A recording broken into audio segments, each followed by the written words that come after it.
நீ சென்று வந்தால் உனக்கு கூலி ஏற்படும். அறிவு ஞானமும் கலை ஞானமும் இவ்ஞானங்கள் எனக்குள் விதைக்கும் தங்க தளபதி அவர்களே, நம் கழகத்தின் புகழ் ஒளி சேர்க்கும் பொதுச் செயலாளர் புசியானது அண்ணன் அவர்களே, நான் உங்கள் மக்கள் மாணவன் டாக்டர் நிர்மல்குமார் வடசென்னை ராயபுரம் தொகுதியிலிருந்து வந்திருக்கேன். உங்கள் அனைவருக்கும் என்னுடைய வணக்கங்கள் தெரிவித்துக் கொள்கிறேன். அரசியல் பயணகம் நண்பர் அவர் முகநூல் மூலியமா அறிமுகமாகி இந்த அரசியல் பயணத்துல முதல் பேச்சா எனக்கு வாய்ப்பு கொடுத்த ஆகியோருக்கு வணக்கங்களை தெரிவித்துக் கொள்கிறேன். அரசியல் பயணகம் எழுத்துக்கள் எங்கு பிறக்கிறது, எழுத்துக்கள் எப்படி உருவாகிறது என்பது மிக சிறந்த ஒரு உரையாகும். சில கருத்துக்கள் மூலியமாக நமக்குள் விதைத்து அந்த உரையினை எப்படி தெளிவாக மக்களிடம் செலுத்த வேண்டும் என்பது அரசியல் உலகத்தின் மூலமாக நமக்காக இந்த பயணம் பாத்தீங்கன்னா நம்ம எல்லாத்தையும் கம்ப்ளைண்ட் ரைஸ் பண்ணோம்.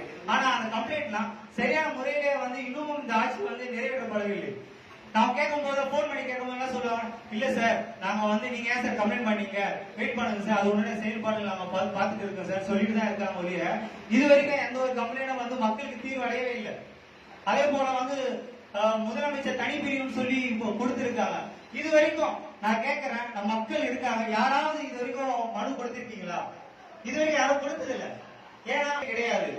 ஏன் கொடுத்த பிறகும் அதுல கிடைக்கிற காய்ச்சல் இருக்கு பாருங்க, போன் பண்ணி கேட்போம், நீங்க எதுக்கு சார் மக்கள் இது முதலமைச்சர் எதுக்கு சார் நீங்க மனு கொடுத்தீங்க, நீங்க எதுக்கு சார் நீங்க இது பண்ணீங்க, நீங்க என்ன கேட்க வேண்டியது சார் கேட்கறாங்க.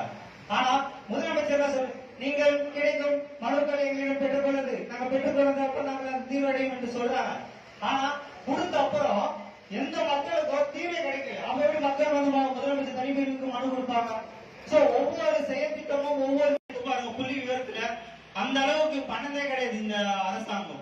பெண்களுக்கான எந்த ஒரு நிதி நிலைமை திட்டங்களும் கொடுக்கல. இது மத்திய அரசு திட்டங்கள் கொண்டு வராங்க, வீடு திட்டங்கள், அதே மாதிரி அம்பேத்கர் திட்டம், நமது அம்பேத்கர் அவர்களுடைய கலப்பு திருமணம் போல திட்டங்கள் கூட நம்ம தமிழ்நாட்டில் இருந்திருக்கு.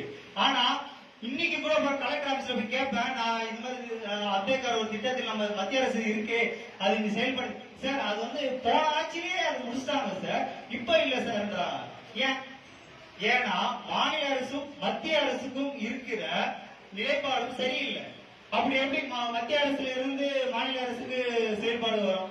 சோ ஒவ்வொரு மக்களுக்கு நடக்கிற ஒரு செயற்திட்டங்கள் சரியான முறையில மக்களுக்கு சேரவே இல்லை. அதுல மாநில அரசில் இருக்கிற நிலைப்பாடும் மத்திய அரசில் இருக்கிற நிலைப்பாடும் சரி. அப்படி மக்களுக்கான நம்ம சரியான திட்டங்களை கொண்டு போறோம். ஆனால் இந்த நிலைமை காப்பீட்டு திட்டங்கள் இருக்கு, அதே போல தங்கத்து தாலி திட்டங்கள், அதே மாதிரி கலப்பு திருமண திட்டங்கள்